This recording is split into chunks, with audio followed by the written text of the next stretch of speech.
The climb back from the economic crisis has been long and hard. Bob Swarup of Camdor Capital says that Europe isn't out of the woods yet, and Charles Johnson of Tano Capital says the Fed only has a few moves left to spring the U.S. economy forward.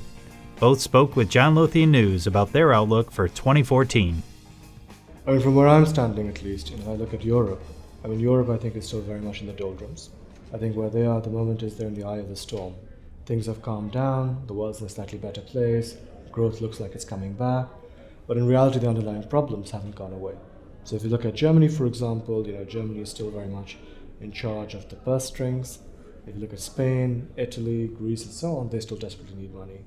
And that dynamic hasn't changed at all. And if you look at unemployment, for example, across Europe, in Spain, for example, youth unemployment is north of 50%. Now, I don't know what the right number is, but historically, when you have lots of angry young men sitting around doing nothing, usually get into fights. And that's where revolutions happen. Now, the nice thing is we're all a bit older and more mature these days, so you don't necessarily expect revolutions. But there is something called a ballot box. And so I think what's interesting is if you look at some of the political trends that are emerging in Europe, you have a huge rise in Euroscepticism, and certainly a lot more of the political parties are taking a much more hardline, domestically focused approach. The whole kind of love thy European buddies kind of day seems to be slightly drifting away.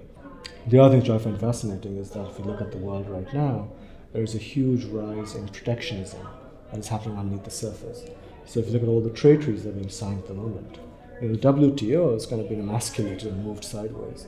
People these days do far more bilateral agreements. I'll buy some of your goods, you buy some of mine.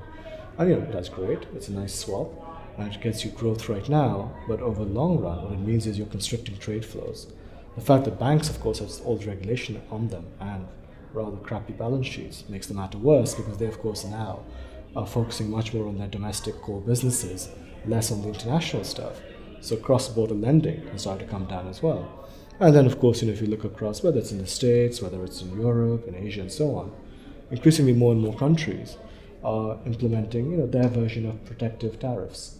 Now, they may not be tariffs like we saw in the 1930s, but what you still are seeing is very much people doing things like bailouts, putting restrictions in terms of the requirements that certain goods have to meet in order to be allowed in, which effectively biases the domestic industry, introducing subsidies, to fund research. These are, some of them are valid, a lot of them are not.